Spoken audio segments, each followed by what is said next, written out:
To quote a great philosopher, welcome to Bottom Gear, mate.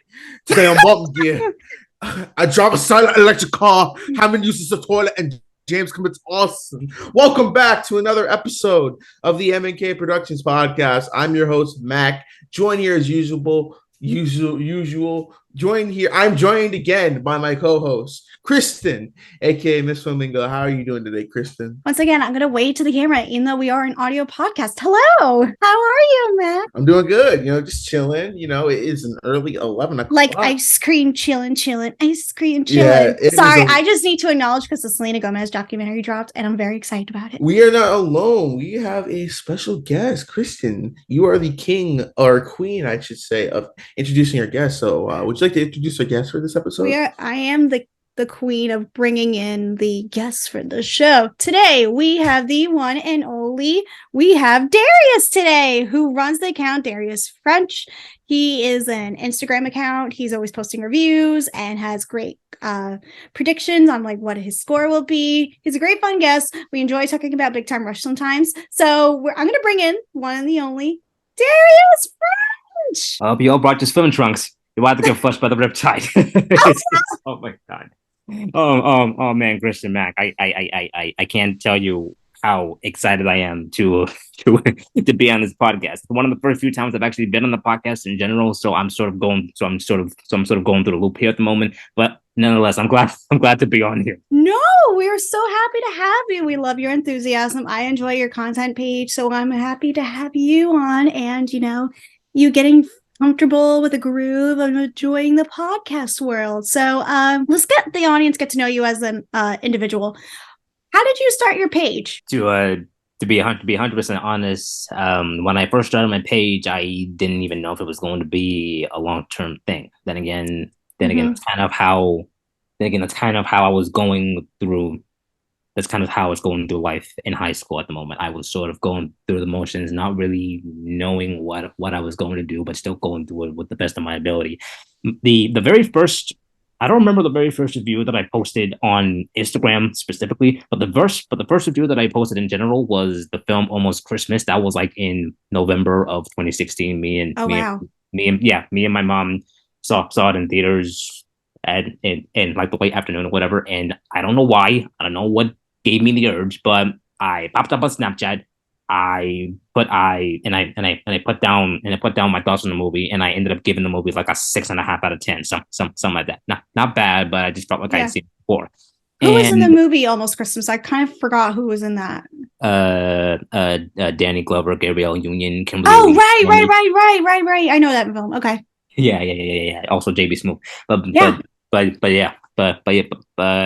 Basically, I put that out on Snapchat, and I don't know why, but I showed my mom, and she was like, you should try doing more of these, see how you feel. And I don't remember if I did any more reviews for 2016 from that point onwards, but I did ended up making it somewhat of a habit from 2017 onwards, going into 2018. And I think at some point in 2018, that's when I started to upload my content on my movie content on Instagram on a regular basis. And guess who just turned up? Yeah, so we're joined. So yes, we have another guest on here. We're live right now. We are joined here by our second guest. Kristen, you want to introduce our second guest? Yes, we are just joined by the one and only Film Toppings, aka Gal. Now, correct me if I'm wrong, if I'm going to mispronounce your last name. Oh my goodness. It's okay. It definitely happens. Balaban. Okay. Balaban. Hi. But how are you guys today? We are good. So happy you can join us. How's it going? Very good. I'm really glad I could join. Alrighty. So we're just getting into the feel of getting to know Darius. So we're going to let Darius finish up a little bit, and then we'll just bring in you, and you can give a little bit about yourself. Absolutely. All right. Darius, you want to finish up and just give us a little bit more feedback on your... Excuse me. Yes, go ahead. Oh yeah, sure, definitely. I was trying to say that I didn't start uploading movie content onto Instagram and making it a regular thing until I don't know I don't know, mid to late 2018. I'm gonna be honest. Ever since from that point onward up to now, I realized that there has been a significant shape shift as far as quality is concerned, as far as what I talk about or how I go into certain things. It's honestly just one of those things where I learn something new about how typical film goes to work or something like that. Mhm. It's one of those few things that I'm grateful for my film classes in high school and college for, so I can learn a little bit something new about how films normally work and how particular stories pan out. But at the same time it also sort of tests me in a way, because back when I was reviewing, I was sort of basing it off of what other people thought of, and not so much what I thought of. So when 2019 came around, and when the pandemic hit, that was sort of a bit of a turning point for my content. Not exactly so much, outside of the fact that I was able to broaden my opinions out and got more into other genres besides just action, because I used to be like a strictly action person type of person back when I was younger. But the more I went to class, the more I reviewed these movies, the more I sort of loosened up to other genres. I am now a big fan of psychological horror, and it's it's one of those things where, looking at it through the lens of this world today, there's honestly so much that is terrifying and even like basic of terms and simplicity. But that's why I tend to find strength in I find honor in restraint and also compassion. But even I have my limits sometimes. Yeah. Okay, so I have to ask, what has been your favorite piece that you got to either write or make a video of for your page? Do you have a favorite? Ooh, I actually started a YouTube channel around 7 years ago. It was one of those things where I was experimenting on it, but after a while, I started to put videos out, and every once in a while, I still do. Recently, I put together like music mashups, and I also put out like a top 10 regarding my favorite moments from season 4 of Cobra Kai. So I love Cobra Kai. Oh god, season 5 is so good. But anyways, so good. But anyways, I've had like well over like 500. I reviewed like over like what 300 plus films like since 2017 consistently. Oh my gosh! If I had to, I ended up saving them like in Google Photos and put them in a separate album so I can keep track. That's a great way to do it. Yeah, definitely is. Mom even suggested I print them out sometime, but I don't know about that. The point I'm trying to make is, if I really, really had to choose my favorite review out of everything that I've done, it would have to be Hamilton. Interesting. It was, yeah, definitely. It was. To be 100% honest, I was familiar with Hamilton, at least the musical, in that regard. But at least until it came up on Disney Plus, I didn't really have an interest in seeing it because I didn't really know what it was or how to get into it. But then it showed up on Disney Plus, and I don't know, and I don't know why. I don't know what prompted me, but I ended up watching it, and it blew me away. It ended up becoming my favorite film of 2020, if you would even call it a film, because it's just a recorded stage thing. Stage thing of the play, but considering everything else that happened in 2020, and considering how I feel about musicals, this absolutely blew me away. I became like an instant fan of the musical and Lin-Manuel Miranda and his ongoing path as a filmmaker and creator and artist, right? Yes, absolutely, and not only that, but oh god, I forgot what I was going to say. No, it's okay. But you enjoyed his work, and you enjoyed the work that he did for Hamilton, and your thoughts were able to go on to the page, and you really were able to get transformed with that film. It sounds like. Yes, compared to what I've written after that and before, I don't think any review that I put on really encapsulates my really grabbed your interest, correct? Yes. Okay. That was the one review that I wrote that I felt I was able to get almost everything that I wanted to get down onto that particular page. And I think only one has since almost topped that, but again, it's been a long list. I can't exactly remember what it is. And it also just so happens to be the most liked post on my page, like in general. Oh, that's great. That's wonderful. Well, Mac and I have our thoughts about Hamilton. They're pretty mixed. That's fair. That is fair. Okay, but yeah, we got to talk about Hamilton with our friend AJ Reacts. If you haven't seen that episode, go give that episode a listen. But yeah, Darius, thank you so much. And I want to ask one more question before we move on to our next guest. What has been your favorite film of the year so far? My favorite film of the year? Yes. Everything, Everywhere, All at Once. Yeah. Love that film. It's so good. I have not seen Tar. I have not seen. I completely forgot the name. I completely forgot the name of that other film.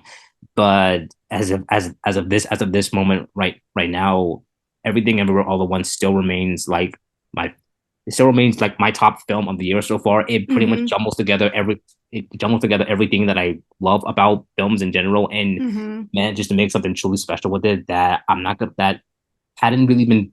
I don't know what it is, but it feels like for like the past 2020 and 2020.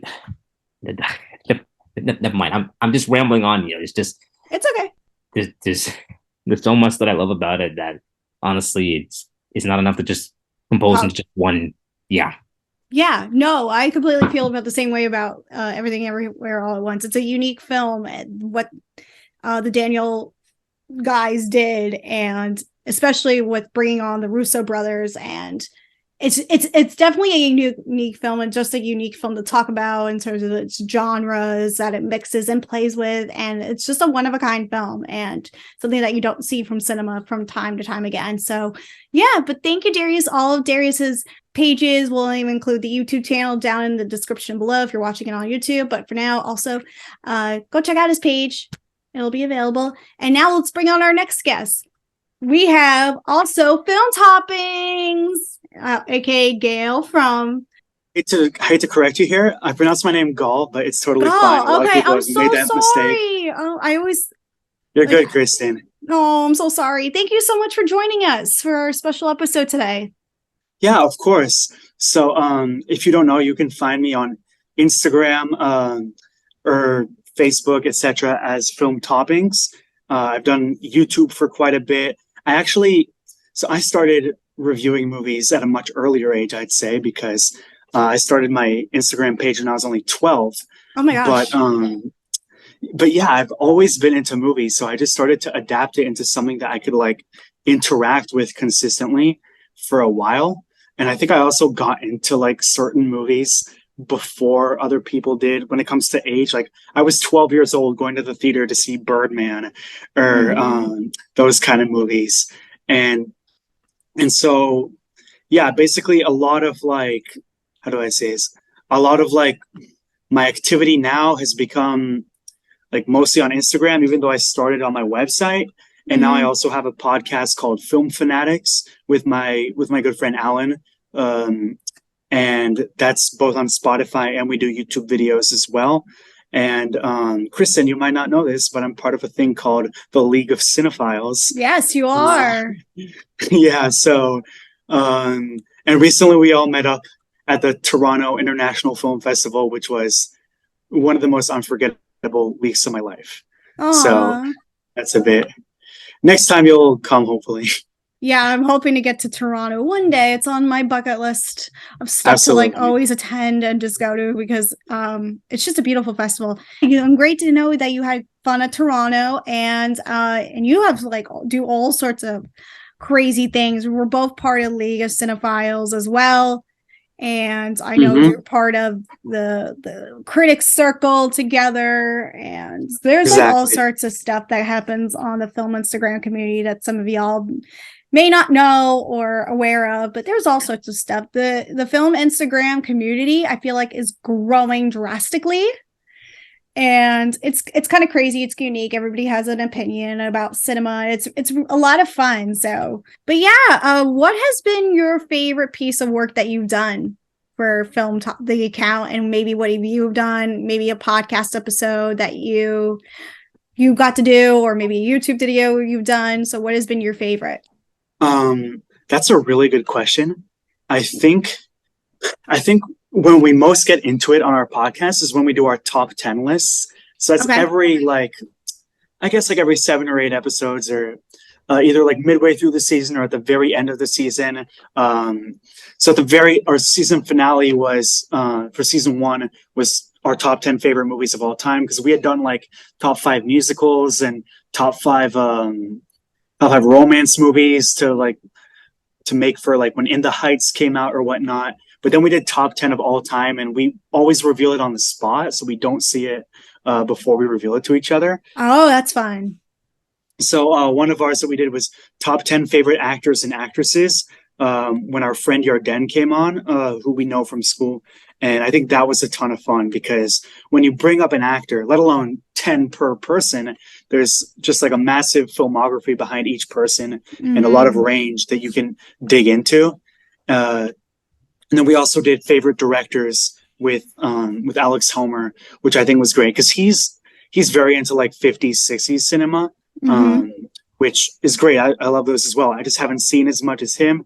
So he was like more older directors on his list. And then my co-host Alan was more like newer directors, and I was somewhere in the middle. So it was really great to see that range. Yeah, everyone has a unique, different opinion about what their favorite arc of cinema is. And it's just a really unique way, I guess, to talk about your favorites. So yeah, I'll have to check out that episode, and y'all have to check out that episode as well.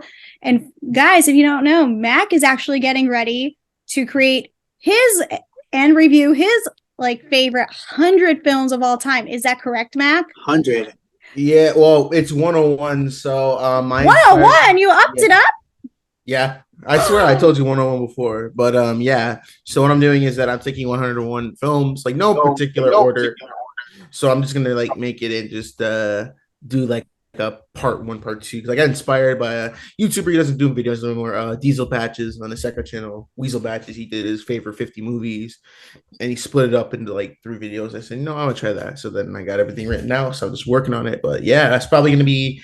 I don't know, maybe release part 1 this month and then just hold off a minute until January, because I gotta do the Christmas movies. But yeah, that's what's coming up, the next big project. Alrighty, guys, we're gonna not waste too much time anymore. Let's get into, before we talk about Robert Zemeckis, we're gonna talk about some film news. And Mac, can you cue us up with your film anchor voice, please? Wow, you're never doing a transition again. Let's get right into the news. This is CNN. All right, so starting off with the news for today, I assume that everyone here, except for me, has seen Dune last year and loved it. Yes, love Dune. Yes, sir. So they just announced that Dune 2 has just started production, is on fast pace to meet is November 3rd, 2023 deadline, aka its release date. So everyone, I'm gonna start with our guests first. What do you want to see in Dune 2? Since essentially Dune 1 was chapter 1, I heard, and this will be chapter 2 because that book is massive. I'm currently reading the book right now. So what do you want from Dune 2? I've actually never read the book, so I don't know what's going to happen in the next movie. So I went in like only knowing who was in the movie with the first one and like what the basic plot would be. But with Denis Villeneuve, he's like never missed for me. So I can't really see myself not liking it. But I think, it seems like these movies are trying to make it like the next Star Wars / Lord of the Rings with the world building and whatnot. So I want to see if they're going to make it like this epic conclusion. And we have a couple of really big actors joining the cast, including Florence Pugh, Léa Seydoux, and whoever not. So I want to see them expand. We also have Austin Butler. Sorry to interrupt. You got Austin Butler joining the mix now. He's playing the role that Sting played in the 1980s movie. That's a huge step up from Sting doing right to Austin Butler. That's huge. Yeah. I'm having the police in the movie. Yeah. I'm gonna be honest, as someone who also went into the movie having not read any one of the books, I knew nothing about Dune, and as far as I'm concerned, I liked Dune. I didn't love it, but I liked it. I liked the grandiose sets and environments. I liked the pacing, deliberate, meticulous slow burn. I like Greg Fraser's cinematography. I love the intoxicating Hans Zimmer score. The plot doesn't really do anything new storyline wise, but as far as colonial oppression and ecological disasters, it's a successful play-by-play on well, people who have read the book know that there are two parts, and based on what the first one set up, it's meant to be a deconstruction of the overplayed white savior chosen one complex. How society shouldn't trust messiah figures blindly, that even the greatest savior figures are only human and can cause calamities if given too much power and fanaticism. That right there is what the first film sort of planted the seeds for, and that's what I'm hoping comes around full circle in the sequel. Then again, I wasn't exactly a fan of the film having a blatantly incomplete ending on purpose. But shortly afterwards, I realized that there was going to be a part two. So I feel more at ease with the fundamentally incomplete ending, despite the bedrock of the source material, since this was mostly filmed from a creative eye instead of a financial one. Honestly, looking at the first Dune movie, it honestly feels like looking at a Vincent van Gogh painting, at least to me. It's left incomplete on purpose, but despite being unsatisfying, what comes before and what it promises for later comes off rather Shakespearean, at least to me. So yeah, if they can continue that and wrap up the story, I'm expecting my score for Dune 2 to at least be an 8, honestly. Yeah. What's everyone's favorite Villeneuve movie here? Ooh, that's Sicario. Sicario. Ooh, for me, that's a huge, tough question because I grew up, and especially through my college career and even in high school, I loved Denny so much, and I still love him. I worship the man, basically. Probably Prisoners is probably like my favorite film of his.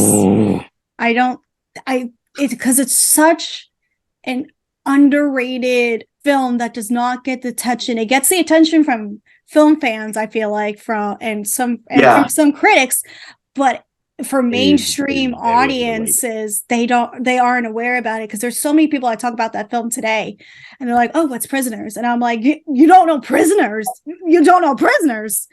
And I I rip it out, and I'm just like, "We're gonna about to watch some cinema," and I just lay it down, and they're like, "Oh my god!" I remember watching that trailer, and I was like, "This looks like I was like 13. I'm like, this looks like an intense ass movie." Outside of Logan, it's probably Hugh Jackman's best performance yet. Yes. And I didn't end up watching that movie until again during the pandemic, and I'm like, how the heck did I miss this? I'm like, this. I'm used to watching plots like that seem very simple on the surface and then sort of petered out. But Prisoners managed to hold my attention like the entire way through, even when I didn't understand what was happening, and I did figure out pretty soon. It was like, I don't even know what's my favorite Dennis. I don't even know what's my favorite film of his now. I don't know if it's either Prisoners or Blade Runner 2049, which has been called the iPhone of movie sequels. The iPhone of movie sequels. I don't know if that's good or bad. They're not wrong. I don't know if that's a good thing or bad thing. I'm going to actually complicate this even more. My favorite Villeneuve is actually Arrival. Oh, that's honestly, Topping, I will say, I think Arrival gets a little too much hate. I actually like that movie. Too much hate. It was nominated for like dozens of there's people who do not like that movie at all. Really? Yeah. It's honestly like my top 20, 30 movies of all time. I was like, that's Amy Adams' best role, in my opinion. Yes, I agree with that, actually. But yeah, I like Arrival. I think she should have won Best Actress. She's been shafted. Wasn't even nominated. That's insane. Christian, what's your news topic so you can All move right, on as from we this? adjust into the next news topic, we are getting a little bit of a shift at Paramount. Paramount Pictures has made the major tweaks to recent releases, moving the next Scream film, which I'm very excited about, from its March 31st release date to March 10th of 2023, while pushing back the Dungeons and Dragons movie from March 3rd to March 31st. And both Oh, I didn't know that. Yeah, both titles will both be Wow. released nationwide. And guys, are you going to be seeing any of these movies? As far as Scream though, I'm gonna be honest. I heard a lot of good things about it. Heard a lot of mixed things about it. Heard a lot of bad things about it. I'm gonna be 100% honest. I never watched a single Scream film, and I'm gonna be honest. I honestly Get the hell out now. bring myself to care. Oh no. Like I a don't think I'm JoJo, bring get myself out. to care. I'm sorry. Wait, how old are you? I'm 22. Oh, Matt, Damn. you say me? I'm 20 and I've seen all the Scream I was to movies. say, I'm 20. I'm going on 23 on the time of this recording Saturday. I've seen all the Scream movies. Damn, I'm man. the old lady here. Oh, God. God, listen, Darius, listen. I will say, the Scream movies are probably quintessential for not only film but horror movies. Like, if you want to be a horror movie fanatic, you gotta watch Scream movies. Scream Because is just essential viewing. this new Scream movie, I ain't gonna lie. That trailer, I was like, this is gonna suck. But I watched it, I'm like, oh my god, this is actually really good. Maybe because my expectations. I actually think it might be because I don't love Scream 3 or 4, but I thought Scream 5 was maybe the best since the first one. And so I hope they're not just like bringing this one out because the last one made a lot of money and it's a year later. But you know, the cast is going to be really good. And then the Dungeons and Dragons thing. I'm not shocked. I'm not shocked because I think they're scared of Creed 3, which is coming out the same day. Oh yeah. Oh, And- Creed 3. I'm Yeah, gonna be And so I That's think like huge. they just don't want to face the box office battle with Creed 3. Mac, before we move on to your next topic, are you going to see Dungeons and Dragons? I was just about to say that, man. Are you guys excited for this? Not obviously Dungeons and Dragons, because I have a friend at work who loves Dungeons and Dragons. She did not like the trailer. She hated it. It looks like, I know what the twist is. It's gonna be a twist at the end. Like, guys, we were just playing a game. Like, if you want a good Dungeons and Oh Dragons, no. if you want a good Oh Dungeons and no! Dragons Don't movie, come on! Don't Watch- put that thought in my head. watch Mazes and Monsters from the 80s with the young Tom Hanks. That's a Dungeons and Dragons movie. It looks like, I don't know, it looks like those medieval movies we got in the early 2010s. Like, you remember Oh, yeah. Seventh Son with Jeff Bridges, like all those shitty ones that they would just throw out there. No Season one of the watched. Witch. But I didn't think it like lived up to the hype that other people. I'm glad people enjoyed it for sure. It just wasn't. It didn't blow me away because I think I set up my hopes really high from like the 90-something% on RT. That's Mhm. kind of why it's important to at least try to keep your expectations like mid level when you want to a trailer. Like mid. Like sometimes it's difficult. Sometimes it really is. It really is. I remember one time I got super hyped for the Suicide Squad trailer, and well, then again, this was 2016, so I didn't really know anything about it. I watched the movie. Well, I watched the movie the first time with my dad, and I had a good time. But as the years sort of crept on and on and on and on, it started to dawn on me that it really wasn't very good. But the To the sequel point was where I was- fantastic. The 2021 Suicide Squad was fantastic though. Yeah. Yes, absolutely, yes. All right, but my news story. So I know y'all have been keeping up with the shit show that is Warner Brothers right now. Just keep the ball rolling then. So Warner Brothers CEO, what is it? David? I'm not even Zaslav. I think you got it right. That's Okay, Zaslav. He actually addressed the decision to cancel Batgirl, which was shaping up to be released next year, was already in post-production and everything like that. And before I get into his quote, were you guys looking forward to Batgirl? Because I didn't really care, but I was maybe gonna see it, especially it was gonna be on HBO Max. I didn't. I honestly wasn't even keeping track of. I wasn't even keeping track of Warner Brothers after a while. They shot himself in the foot so much this year that I honestly just stopped. But were you gonna check out Batgirl? That's what I was asking. I was more excited for it than like Black I Adam. didn't even know what's going on. But like, I think it was wrong to cancel it, even if it's not that good. at least, you know, don't throw away the $90 million and the work that people put into it. Yeah. But I'm hoping for some good content because James Gunn's now the president of DC Studios, and Peacemaker and the Suicide Squad were the two best things that DCU has done, in my opinion. Definitely. You didn't like Shazam? Shazam's great. Shazam is up there. Okay. I'm hyped for the second I one. love Shazam. It was really good. I'm excited for Fury of the Gods. It's going to be great knowing that Helen Mirren is a part of it and Rachel Zegler. I'm very excited about that. My girl Lucy Liu's in it too. That's my crush.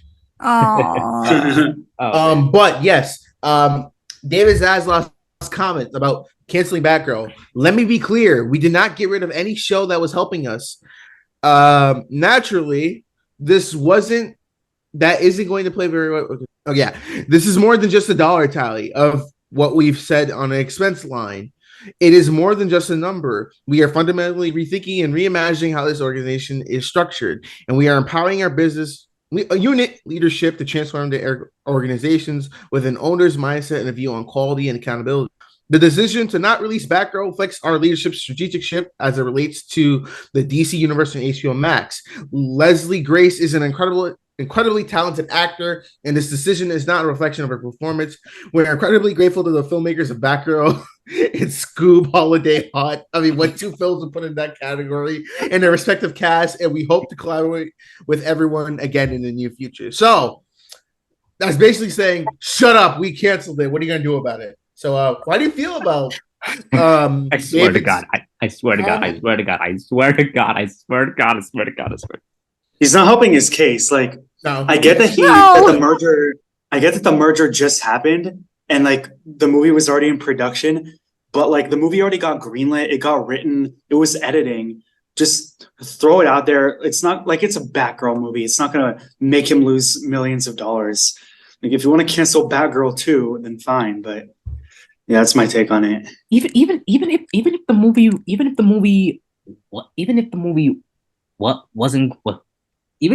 going to be good, like laying off that many people, that many people of ethnicity, like different religions and stuff like that. It's sort of I don't know what it is. It's just I may not have cared a whole lot about the movie, but I was at least optimistic to see where it was going to go, and considering the direction that David is taking, or at least is trying to take Warner Brothers by canceling and limiting all these specific shows with different with more complex storytelling, different ethnicities and stuff like that. This here, that here, pickpocketing everything.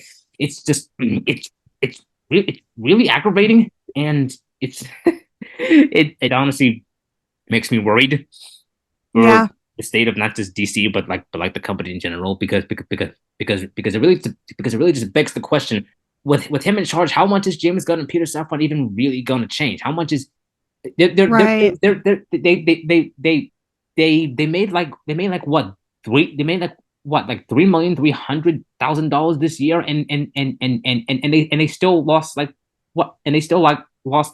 well over double the amount just from canceling projects this year alone.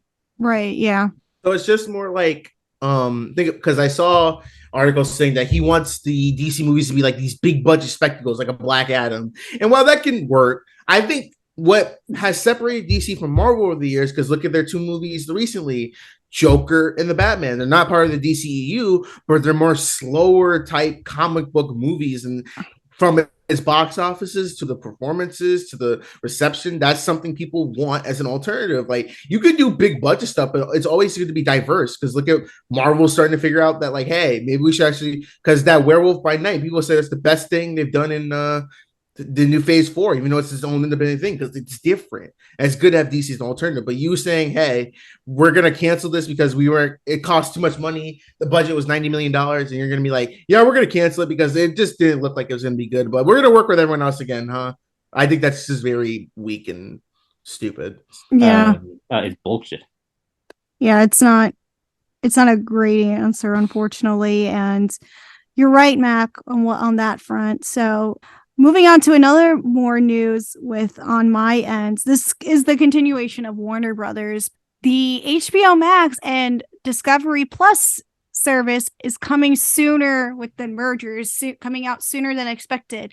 It was initially set to launch in 2023 over the summer, but now is going to be launched in the spring of 2023.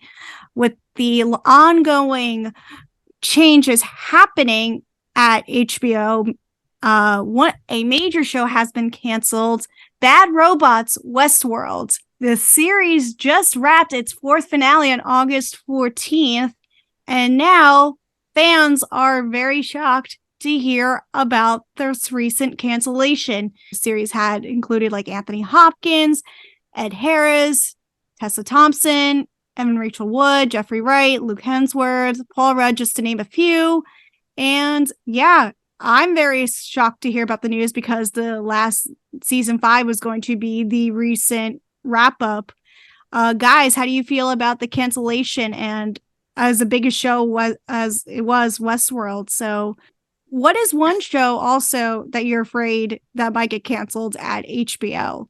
Harley Quinn. So I'm a massive fan of Westworld. I got into it when the pandemic just started. Yeah. And it really like kept me on my head. Like I caught up to it just in time to watch the season 3 finale when it aired.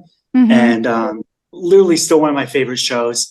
And I enjoyed season 4. I didn't love the way it ended. Yeah, but that's I what still a lot of people were saying. They weren't crazy about the ending. Yeah, so I didn't know how they were going to follow it up from there, but I knew that they had plans to. But I do still think the way it's made, like the visuals and the directing and whatnot, it's one of the boldest TV shows I've seen in the recent years. And like you said, I mean, Tandy Way Newton has won an Emmy for it. It's not like a niche show.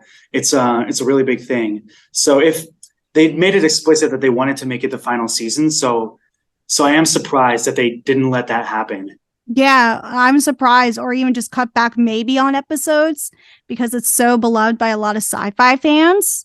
I mean, I loved the first season, but unfortunately, like it just tailored off on me because then I lost HBO, and then I literally got it HBO Max once the pandemic was hitting again. So I felt like I missed a lot after I had to cut ties with HBO. So, and it was one show I wanted to catch up on before the upcoming season 5, and now it's canceled. So I'm like, well, do I even now catch up on it now at this point? And yeah, so I'd say the 4th season, it's not like a cliffhanger ending. Like it's still like the end of a quote chapter to the story. So you can still watch it and watch something end, like the story of that season end, but it's still not like the most satisfying ending they could have thought of, let alone they didn't even intend it to be the ending. Right. Darius, did you watch the show?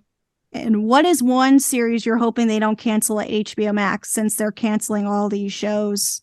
I'm going to be 100% honest. I didn't exactly catch on to Westworld. I'm familiar with Westworld I was familiar with Westworld on a name basis, but I didn't exactly get intrigued about the series until I watched Reminiscence, and I got a little bit of a layout on what Lisa Joy's directorial style was, and I may not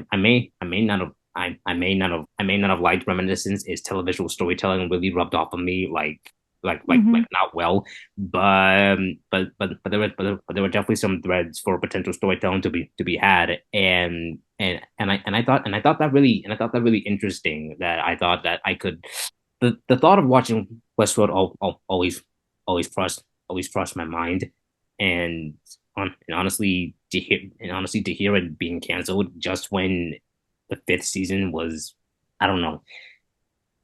I don't know. It's just you ever get that feeling where you put something off, and after a while you thought, okay, now I'm finally gonna get into it. I'm gonna see what it's all about, and then you find out that the series has just immediately been canceled, and that optimism just sort of just goes down the drain. That's kind of what I felt like. Yeah, that I can agree to that because there was a lot of hype for certain shows and then they just got canceled. And yeah, I totally agree with that. Yeah. And that's how I felt about when I was going to watch at least season 2. Like I said, I watched season 1 and thought it was great. And now it's canceled. It's like, well, do I even bother finish do I even board with the storytelling now, since we're not going to get a proper ending to say. But who knows? There is this chance where we could get it picked up by another streaming service, which has been done before. But who knows? I'm hoping like a major show that doesn't get canceled, like that doesn't get canceled again, because it's been happening, and it's been unique to see what HBO has been cutting back on, especially with like its family content. I love the Gordita Chronicles, which was really great. That was on HBO Max. But I liked Westworld. The first couple seasons I was into, I thought near the end it was like a little, I kind of lost interest in it. But I think it was a very interesting decision to cancel it. I don't know if it'll get picked up anywhere else, because I know Warner Brothers will keep those rights because it'll be reboot time in a few years anyway. So they'll probably reboot it. And such a huge budget for each episode. It's like almost Game of Thrones level.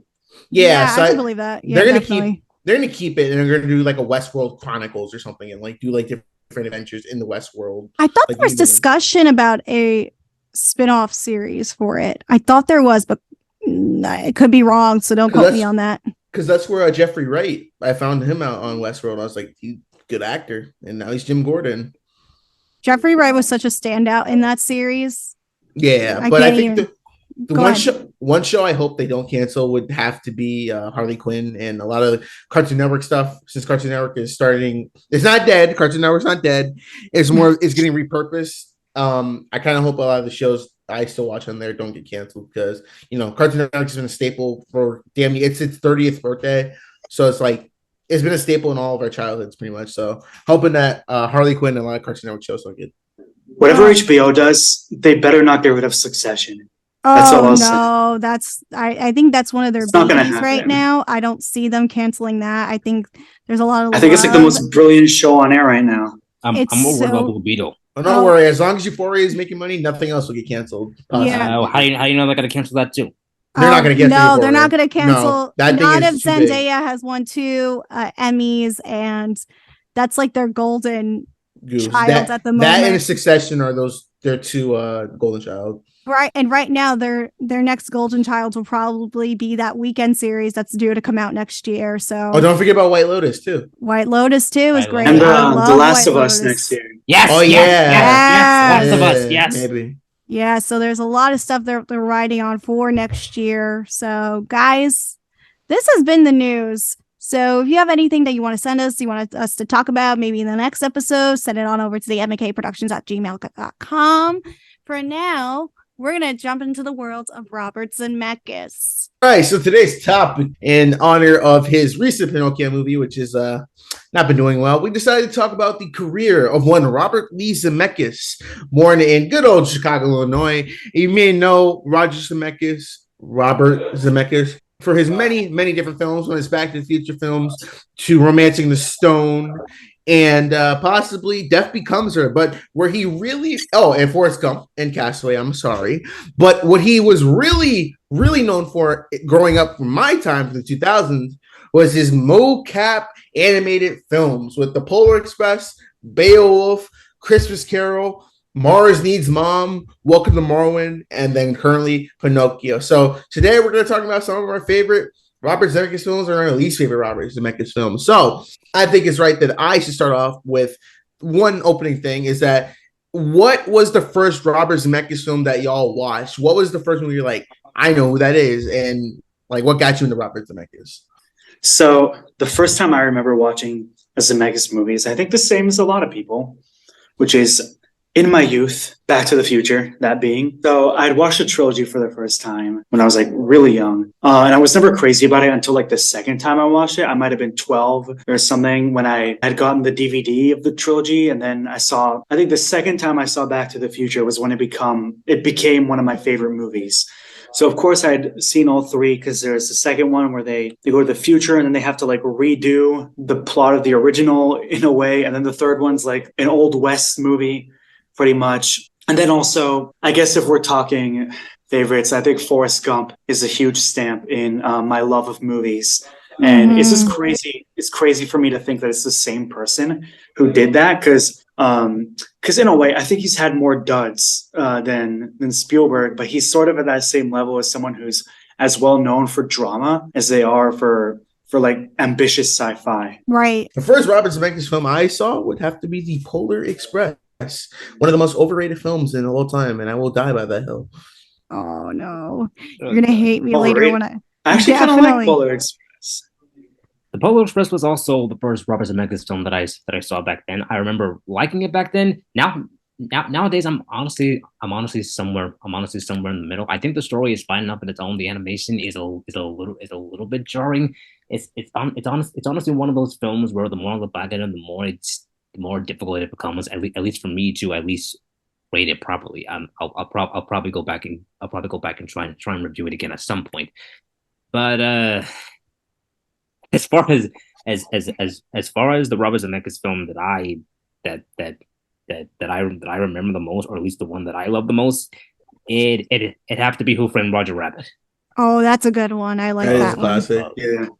I like that one too. I recently like rewatched it and I thought, wow, this was actually really, really good for especially what it's done with the animation and bringing that live action stuff to the screen, and where a lot of the actors were just interacting with the cartoons. I thought it was so wildly and unique for its time, especially when it came out. I think it was like 1988. Thank you. That's what I was going to say. Yeah, that's what I thought. So, and then it just ended up getting like wide recognition, and it has such a huge cult following, which I was like so unaware about. And we were supposed to get Who Framed Roger Rabbit 2, but then, we had the disastrous box office bomb, which was, Mars Meets Mom. It failed to like bring in that extra revenue, and they had to cancel the Where's Roger Rabbit sequel. Not sure if you guys were aware of that, because I was just hearing that. A lot of stuff got canceled after Mars Meets Mom, because I don't know if this is one of my favorite facts. He was supposed to do a remake of the Beatles' Yellow Submarine, which actually has had a lot of stuff leaked over it. And good God, it looks terrifying. But so this excited me. I actually want to see that because it looks like a dystopian like Tim Burton movie. I could see that. Dystopian Tim Burton movie. I feel like Tim Burton. Every Tim Burton movie. I like the sound of that though. Dystopian. I just imagine who was going to be playing the Beatles, or if they were just going to use Beatles music. Like, they had a cast. I can pull up the cast right now. Who was going to be set in the cast? That's what I want to know. Well, because should have gotten the same cast from Walk Hard, the Dewey Cox story. Oh no! I like that. I'm all for that. Let me see. Oh God! Because they did have a cast set. Because did you know in the original Yellow Submarines, none of the Beatles voiced themselves. They just did the song. It was going to be Carrie Elways as George, Peter Serafinowicz. Yeah, thank you. As Paul. He was in Guardians of the Galaxy. Oh, okay. Oh my gosh, yeah, I forgot about that. Yeah. Adam Campbell as Ringo and Dean Lennox Kelly as John. And then David Tennant was going to be the Blue Meanie. David Tennant. Oh my God. Oh my God. And there's actually video, I think, of one of them doing like the motion capture for one of the songs. Oh gosh. And it was just go down that rabbit hole. I recommend go down the rabbit hole of the Yellow Submarine canceled remake, because God, a reminder of what could have been. Yeah, well, I just remember because one of Robert Zemeckis' films of all, like when he first broke out to the scene, was a Beatles film. So, yeah, it's. I'm surprised he was going to go down that rabbit hole. Like, I don't know if I would have liked it, but I'm sure a lot of Beatles fans would. It probably would have made money, but you must be a Beatles fan. Yeah, I think you got to be a Beatles fan. But I'm not crazy about the Beatles, but I understand they're like pop culture relevance, and I like some Beatles songs. But the thing is, my parents weren't the kind of parents that never really pushed it on me. They pushed like some other influences on me, but the Beatles not so much. So this begs the question then. I wonder what Robert Zemeckis' favorite Beatles song is then. So. Speaking of, you mentioned Who Framed Roger Rabbit. Kristen, I also gave it a watch recently, and I realized I messed up by always rewatching Space Jam when I was growing up instead of this one. No. Oh no! Not Space Jam. So, Not Space Jam. Yeah, I'm not proud of it, but Space Jam is one of the movies I probably watched the most just because of growing up. Yeah, that was a staple for a lot of children, especially for our age demographics. So, I honestly shouldn't even remember the movie. My sister was just watching it one time, and I didn't have anything better to do, so I just stuck with it. One of my favorite films, I feel like is kind of underrated, but doesn't get talked about a lot, is The Walk. Oh, is that the one Yeah. with Joseph Gordon-Levitt? With Yeah. I know Yeah, that's that real really story good. is crazy. Like when I saw him doing the movie, I was like, what? oh, man, I'm scared of heights. Yeah, that movie is that one film I got to see in IMAX. Oh my god, how was that? Oh, it was, first of all, for a filmmaking standpoint, it was great to see in IMAX. And I really liked the way he did it. I thought Joseph Gordon-Levitt was fine. Like everyone was like criticizing his accent. A lot of people were criticizing his accent, and I didn't think his accent was that bad. Like I really enjoyed. I actually think it's one of his best performances. Exactly. He's so good in it, and I felt like he should have been nominated. And it's a really inspiring film about going for your dreams, and it just felt so happy.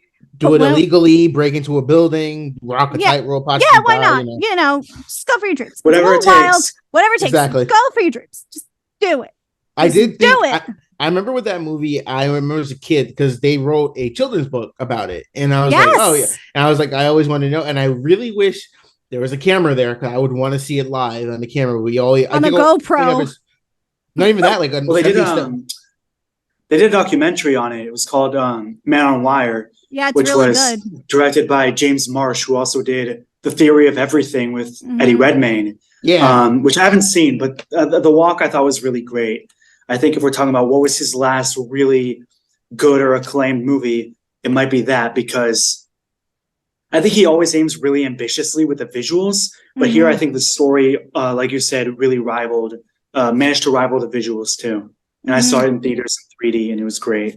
Yeah. And I went to go see it with my dad because he wanted to see it. And let me tell you, when a man is in his mid-50s, a man can lose his equilibrium. And my dad lost his equilibrium watching Joseph Gordon-Levitt. So that's terrifying. He actually looked like and the I'm way like, he was shy. I was like, okay. He's like, yeah. He's like, I was not expecting to get so jarred by the film. And I'm just like, oh my God. But he's like, I loved it. He's like, my dad like really liked it in the end. He's like, no, this was great, but I lost my equilibrium. And I was like, Dad, no. Those are one of the few moments in films where you treasure the time in theater. Yes, you do. And the amazing part was we were sitting all the way at the top of the theater. So we weren't sitting in like the middle or like the front row. Like the front row would kind of been like a little jarring, but to sit at the top, that was something. And he was like, oh my God. He's like, we're not even on an airplane. I'm like, no, we're not. We're like, the way that Robert Zemeckis really captured the world, especially in that scene when Joseph is in the middle of the Twin Towers. It's something. It's the whole film I thought was really, really good. And I think it's a really good, safe film for families to watch too. It's really a fine movie. It really is. I was like reading some of the praise that it got or criticism that it got. Like I understood what people were saying at the time, but I was just like, it's still really, really good. Like I really liked it a lot. And I rewatched it and I still thought it still holds up today, honestly. It seems to be the odd thing about most of Robert's films. He always attempts to shoot ambitiously with his projects, regardless of the scale. And sometimes it works, other times it doesn't. He tries to make the most out of what he's given. And throughout the years it really has shown. It really has shown. Yeah, it shows more you can clearly tell it shows more in his live action projects than he does with like the computer generated, artificially intelligent films, like, you know. So guys, what is your least favorite Robert Zemeckis films? Is that even a question? Yeah. Because unfortunately the man has some duds. A lot more duds than hits recently now. I noticed that. Yes, which is unfortunate. So, Mac, let's kick it off with you again. So you may think Polar Express, but actually there are two other films that I feel like are weaker, and that's The Witches with Anne Hathaway. And then, of course, the one that killed his motion capture studio, and that was Mars Needs Mom. Good God, that movie is terrifying. And I don't know if you knew this, that Seth Green originally did the voice for the kid, but they dubbed him over for some reason because I guess they said he's not believable as a kid. So there is a version of Marjorie's mom where it's Seth Green doing the voice work. Oh my god. Oh man. I can't even imagine that. Like, as I remember like him doing some of the promotional stuff, and it didn't sound like Seth Green, and he's still considered part of the cast for it. Because he did the mocap still. They just dubbed over his voice with the real kid. That sucks. You know, oh god. I don't even remember if I watched it, to be honest. It didn't look good from like when they were advertising it on TV. I was like, It's like I saw the trailer and the animation looks horrifying. Because it's in that uncanny valley. Yeah. Same with I don't think I haven't seen it in a very long time. But I remember the animation of A Christmas Carol always. Oh god! Oh god! Did you all see that in the theater? Yes. No. Well, I did too. I did not like seeing that in the theater. And I give him credit. I don't hate it for that because I feel like he kind of did it in a way where like because if you think about the Christmas Carol story, it is kind of a little bit of a Victorian horror and like. In a way, I got that, but I don't appreciate getting jump scared in a kid's Christmas movie. When he goes to look at the door, he's like, oh god, what the hell? Yeah.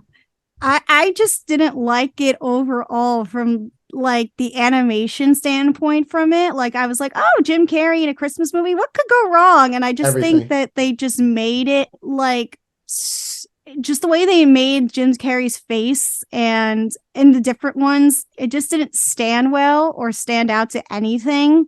Go ahead. I think I'm like the only one who actually didn't mind the animation in that movie. I don't know why. It never bothered me. I don't know why. Really interesting.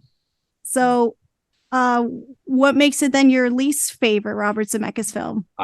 Honestly, if I really had to dumb it down, there are a lot of duds, but I can at least find some entertainment in them. My least favorite would have to be his most recent. Oh, yeah, me too. The Marwen? Pinocchio. No, Pinocchio. I forgot about Pinocchio. We're going to talk about it next week. But yeah, you guys talk about your criticisms for Pinocchio because we're going to say ours next week. I think they're like I honestly don't know how the live action process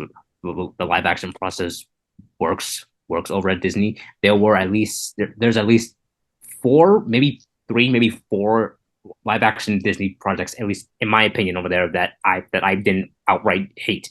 And that was the first Beauty and the Beast. I don't know, maybe it's me being biased.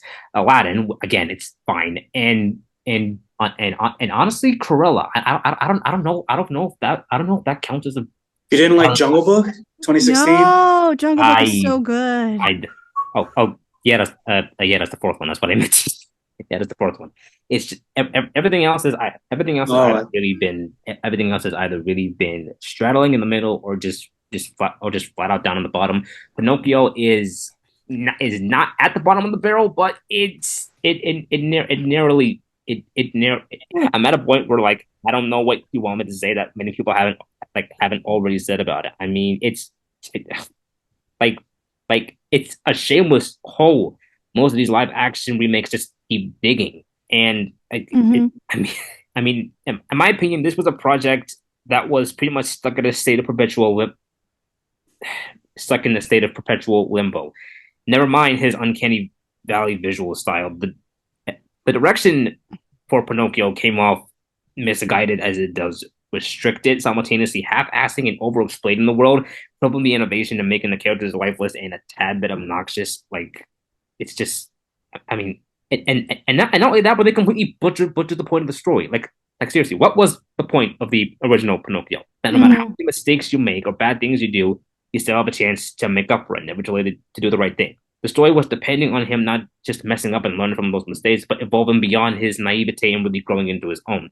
On one hand, I see the need for the change, but at the same time, Pinocchio's left with like no character development, like at all. So you take away the entire agency of his characters, like what do you really have? Yeah, honestly, I could agree to that. What I'll say is this is the one where I haven't seen some of his ones that are considered duds I have yet to get to Welcome to Marwen, which I heard was pretty bad, which sucks because it seems like they were trying to go for something with that. I haven't seen, I've never actually gotten to Beowulf. I heard it was good actually, but I haven't gotten to What Lies Beneath or a lot of movies. The Witches I haven't seen, but I have to agree that Pinocchio is the worst. It's the one that I watched where I couldn't believe it was him making this movie. Like it felt like someone inexperienced was making it, which is, I guess I can compare that to how I felt watching someone like Kenneth Branagh do the recent Artemis Fowl. It felt like someone who was just now learning to make something with big visuals. And the design of their live action Pinocchio was ugly. Tom Hanks, like they gave him songs that were kind of annoying. And Tom Hanks is my favorite movie actor. So it's like, the best I can say about it is Keegan-Michael Key seemed like he was having a lot of fun playing his wolf character. I don't remember the name. Cynthia Erivo does a good job because, of course, she's an amazing singer. But everything else, just the visuals and the mood of the movie were really obnoxious. And they've had these Disney remakes. Like, I see that the point is money, but I mean, I thought the Beauty and the Beast remake was charming. I thought the Jungle Book one was better than the animation. Cruella was all right. I enjoyed it. Aladdin was but it wasn't terrible. But the two that I really hated were Dumbo and Pinocchio. I thought Dumbo was somewhere in the middle, honestly. It was. I saw it on a plane and I couldn't stand it. Oh, I got to see it in theaters, and I thought the way they did Dumbo was really cute, but I felt it was just mid. It was just. It could have been better. You guys can cancel me all you want. I thought Polar Express is overrated. I think that's my least favorite. You're not wrong. I mean, on one hand, I can't really say I blame you. It's just like when you're a kid and you watch Polar Express, it's so magical. And I'll even admit, watching it on like ABC Family or Freeform, I think I still can get that, like, man, this is magical, because that was like the one movie, like, if you put that on during school, you're like the MVP of the day, especially if it's about to go on Christmas break. But like when you grow up and you watch it, like, this movie there's so many flaws to it. Like, first of all, the main character, the kid, hero kid, which is, he doesn't even have a name. He's just very like bland, nothing really to it, anything like that.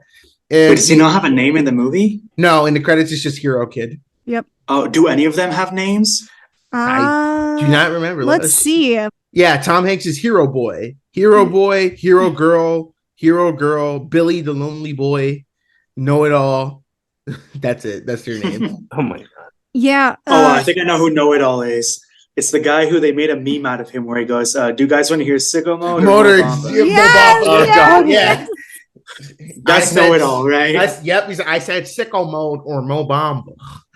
I love that meme. Did you know Tinashe was in the film? Yes. The motion capture of Hero Girl. I thought that was really funny. I know. And then, like, I will say, I do like some of the shots in that movie. Like, I do think it's good. Like the part when he lost his ticket and it just cuts to like it going around until it gets back to the train. That's cool. Or of course, the most iconic scene is when they're in the ice and they have to like Tokyo Drift. And someone actually put the Tokyo Drift song when they're just. I want to watch that. I want to watch that now. But it's funny because I remember a few years before that movie came out, when the Final Fantasy Spirits Within movie came out, Tom Hanks said, man, these motion capturing movies are going to ruin us out of Hollywood. Like they're dumb. But he ended up going to do like 3 different motion capture roles for Polar Express. Hypocrite. Pretty much, yeah. And it's just like, I don't know. Polar Express it's okay. I just think that I don't think the animation for it holds up still. Like, God, no. Like I could have seen this as like a 2D hand-drawn live, maybe not so much live action, like an animated film. It does not like they play it on ABC Freeform on Christmas all the time. Yes. It's like how much they play the Hocus Pocus film. It's like they generate on this Polar Express. And I just got sick of it as a kid. And then they have the Josh Groban song in the film. And that song used to make me cry as a kid. Like I was like, Is that like when Christmas comes around or something? Or is it's- that different? I think is that the one? I think it's like Believe. I think it's called. Yeah. Oh, okay. Yeah, that's the one. That's the one it's called. And the film itself, The Polar Express, had a couple of nominations, and that being Best Original Song by Josh Groban. Listen, hot. Oh, we got it. Hot. Oh, Yeah, here we That's only have one rule: never ever let it cool. That's Oh the best my song. god. No, Now I'm scared to rewatch it because I haven't seen it in ages. But you guys all say it doesn't hold up, and I feel like I'm like the kind of guy who's honest with something I like. When I that was song now. you blasted at Christmas now. But are you scared to watch it again now? because I'm afraid I'm not going to like it anymore. Oh Well, it's more like it's just honestly, there was a time I actually went to see Polar Express a few years ago. They showed it in IMAX where they actually cut it down to when it's in, because it's based on a book. And when you read the book, you kind of they cut it down to like 30 minutes. And that made it so much better. Really? Because this feels like I know Claudio and James Bebo was able to expand on the story of the book, and that was actually good. But Polar Express, if it was just like a TV special, that would have been fine. But a full length movie does not. Oh, because there's a lot of filler. Hey, don't forget about the Polar Express video game. There was a video game. There was a video game Published by How does THQ. that work? The plot of the game is somewhat different than the film's version. Within the game, the Ebenezer Scrooge puppet, because remember the scene when he was in the train car with all the puppets, they started coming alive. Oh God, that was terrifying. Who is set as the main antagonist of the game, attempts to prevent the children from believing in Santa Claus by stealing their tickets and trying to stop the children from making it to the North Pole. Oh God. um Did you play it, Mac? Yeah, you know I did. I had it for the GameCube, but I'm looking at its marketing, and I forgot like they had like real train trips they like use like to simulate the Polar Express, and I forgot in 2021 they had a concert where like a symphony hall because they had a live orchestra when they were They did a screening of the movie. Did Josh Groban come out and sing No. Believe? It's an orchestra. No, but like imagine if Josh Groban popped out with an orchestra and started singing Believe. That would have been something. Then they had the Polar Express experience at SeaWorld Orlando until 2015. Oh, great. One way to get canceled is by going to SeaWorld. Oh, but we're losing his street cred. Yeah, it's okay. But I don't know. Polar Express, it's something I do. My favorite line in the movie is the hobo. The hobo is the best character. My favorite part is when they were trying to like save themselves from not falling. He's like, "Hey kid, you want a cup of Joe?" And he just smacks into the wall, the tunnel. That was funny. And then don't forget the part when they had to sneak into the girls like, "Do you hear the music or something or the bell?" And they went through like this whole like factory, and one of the others like, "What are you, a sugar nut? We need to." I was like, "What is happening?" Like, those are the only part. Polar Express is memorable, but like I said, it's not that good. I'm more like a 6 out of 10 for me because it's just like. But another Robert Zemeckis film, the Keep on Topic, is that actually his technology for Polar Express was used to make Monster House. I believe that. He was an executive producer on that. Yes, he was. I don't love the animation in Monster House either. Really? Did you like the movie? I remember it being fine. I think it's awesome. I think I'm in the same ballpark. I think it's also fine. Again, I don't know why that kind of animation doesn't unsettle me. Because it's in the uncanny valley because it's too cartoony to be real, but it's not too cartoony to look unrealistic. It's like in this weird uncanny like middle ground. Because like look at Beowulf, which I think is an underrated movie. Beowulf wasn't that bad. Another film that he produced I forgot about was the Last Holiday, the Queen Latifah movie. Yeah. If you grew up watching that film, then that's a staple. Because I liked that movie when I was a kid. Like, even though it was targeted for adults, I was like, I like Queen Latifah. I'm gonna watch it, and I liked it. Which one?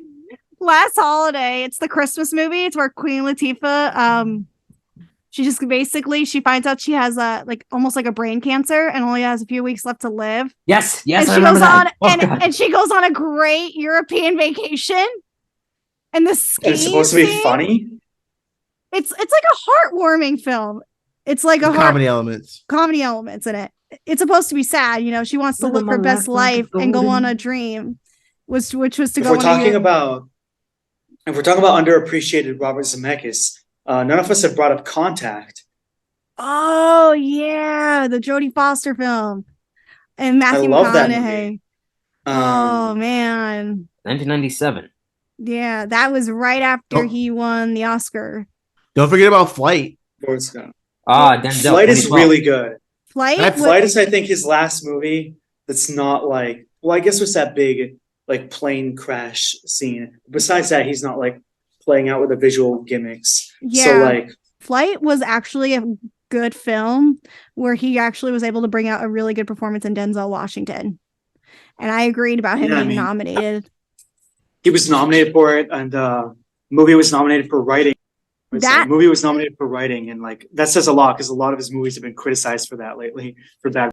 Anyways, Mac, anyone else want to mention last minute underappreciated Robert Zemeckis films before we have to wrap up? Remember the movie Allied? I completely forgot about that movie. You forgot about Allied? Yes. Yeah, it didn't perform well at the box office either. I can't believe we haven't mentioned Castaway at all.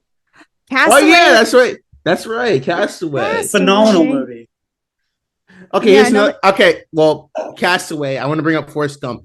Do you guys think that Forrest Gump is overrated? Because I know a lot of people that like. No, It's one of my favorite movies of all time. It's one of the greatest movies of all time.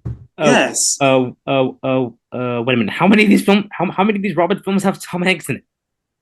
They are the partnering duo.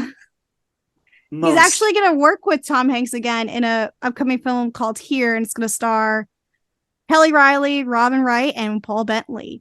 Ooh. And we have no idea how it's going to go. Forrest and Jenny reteaming. They are. Honestly, though, like that movie's such a cultural stamp. Like whether it's like him encountering all these historical events, or like his relationship with Lieutenant Dan is like a fan favorite character for anyone who like loves movies from that time. And I think like what's really beautiful about that movie that like, you know, I would always say it deserves Best Picture, it deserves all the love, is like part of the message is like is embracing whatever life throws your way and seeking adventure and whatnot. And I think a lot of movies have been similar. You know, if you've seen like Big Fish by Tim Burton, I love that it's kind of a similar concept, which is a good movie. Or another one of my favorite movies, The Curious Case of Benjamin Button, I think is also great film a similar movie. So I think in that way, it's sort of the movie that's compared to whenever you have an epic about an ordinary man going out to these larger than life adventures. Definitely. And I love the way that they did the archival footage for that to illustrate that story, where they really put them in those sequences with like, you know, Ringo Starr and, you know, the scene with JFK and they John Lennon. Yeah. Sorry, I always mix up some of the Beatles sometimes. So my apologies. And I love that he taught Elvis his dance, or he inspired John Lennon to write Imagine. Imagine, yes. When I was young, I never knew how they got JFK like his face in the movie because it looked seamless to me. Yeah, it looks great, and they're shaking their hands, and then he's like, "How you feeling right now?" And he's like, "I gotta pee." That was really funny. Yeah, it's just so simple, and it feels like we would all say the same thing if you're feeling nervous and you're like, "I gotta pee." It's like Tom Hanks is actually really cute in the film. The way how he has to like do his little mannerisms. He's just like an innocent character for that film, and just has a lot of heart to it. I think so. I think there's times where him and Zemeckis are great together, and then of course, you know, how we saw in Polar Express, they're not always that great together. So no, and that actually might be my favorite movie performance, or one of them for sure. Is Hanks and Forrest Gump. Definitely, I can agree to that. Do you prefer him? Do you think he's better in Castaway or in Forrest? That's another big question. Like if you had to take one over the other. For me, Castaway, because Castaway, that's more like Forrest Gump. You had like a lot of people to interact with, but in Castaway, it was really just him, and you just seeing a performance, and I think I appreciate that much. And the fact that he almost died doing that, I think that's even more crazy. Mm-hmm. That is definitely something to admire. Yeah. Well, I think growing up wise, like if I'm going to be drawn to more of that, I'm going to say more of Forrest Gump on my end, even though I think it's ridiculous what Tom Hanks put himself through, but it did get him an Oscar, so I appreciate that. Darius, what are you going to pick over? Castaway or Forrest Gump? It's it's definitely one of those things where you get where you get two separate acting sides to the exact same person. If you take more of the simplistic side, you're gonna want to take Forrest Gump. But if you want to see the type of limits someone is going to go through in order to just survive and just make it, that you would definitely pick Castaway. If I really have to narrow it down, Castaway. It's all right. I'm sorry, Forrest. It just sorry, Forrest. Keep running, but yeah. Then Film Toppings. Are you still gonna say Forrest Gump? I'm sticking with Forrest, but I've also seen it more times, and I grew up more with it. Same. But not taking away from anything he did in Castaway. I mean, Forrest Gump is the one that got him an Oscar. Castaway, I think Russell Crowe beat him for Gladiator, but it's all subjective awards. But I think it's definitely two of his best performances. I'm not gonna say anything that he was missing in Castaway because that would be ridiculous. Mm-hmm. Definitely. But guys, any last thoughts on Robert Zemeckis? And I have some news to share about Robert Zemeckis for an upcoming film. No, okay. He's actually going to be directing Dwayne Johnson. Wait, what? He's directing The Rock. Called The King.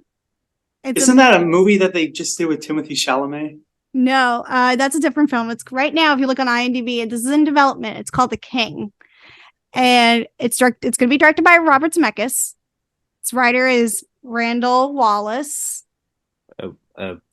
Wait, Randall Wallace. Who did Braveheart? Wait, I heard that name.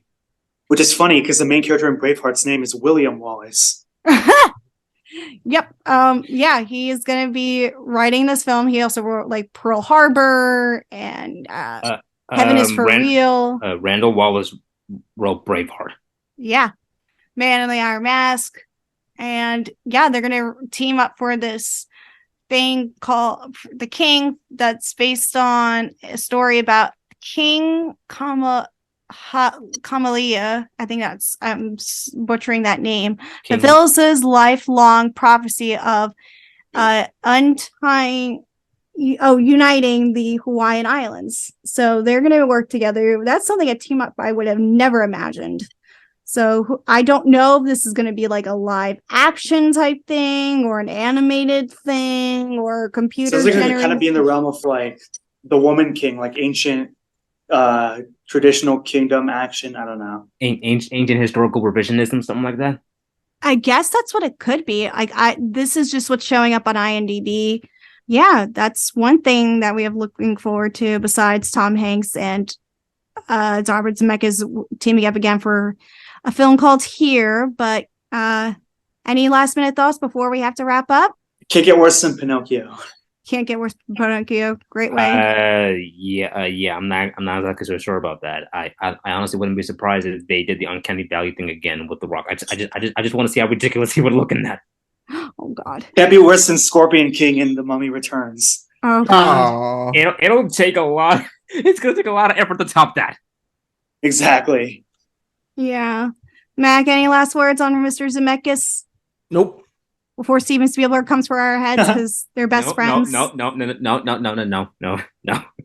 Nope. Gosh. Alrighty, Steven, don't come for our heads. We still love Robert I love Zemeckis. The Fablemans and West Side Story. I'm so excited. I love West Side Story too. But guys, that was our Robert Zemeckis look into. If you have any other thoughts, let us know your favorite Robert Zemeckis film, your least favorite, and what you're most excited about him and his future in filmmaking. So, guys, let's wrap it up with the M&K upfronts. Okay, guys, so we're going to wrap up our episode letting you know about our next future episodes. So right now, our next episode, Mac and I are going to dive into the world of Pinocchio, the latest Robert Zemeckis film, and give our criticism about that because we have a lot to talk about for that film. Yes. We couldn't explain it here because we don't want to bore our guests. Because let's just say only scratch the surface. Yeah, it's a lot, and we have to decide. Mac and I have to do a science project on that together because that film's a lot to unpack. It's not good, but we're gonna dissect it next time. But we also have to discuss some other films. We're planning out our Christmas special, guys. So we have a lot to look forward to. Maybe we'll talk about the Guillermo del Toro Pinocchio because that just had its AFI premiere and it's doing relatively well based on the audiences who saw it. So we may have found our Pinocchio of the year. I'm excited for that. Me too. I'm watching his show, Cabinet of Curiosities. Oh, I watched that too. That one was real. That show had some really good stories and other times it had some misses, I think. What do you guys think? Did you watch that show yet? I'm in the middle. You're in the middle? What episode did you get to? I'm exactly halfway, so I watched the first 4. Okay. Yeah. I know which story you're on then. Because I watched it like every single day the 2 episodes were released. Alrighty, Mac, what have you been watching before we have to wrap up? Anything good? Oh, I finally saw Nope. Nope. What did you think?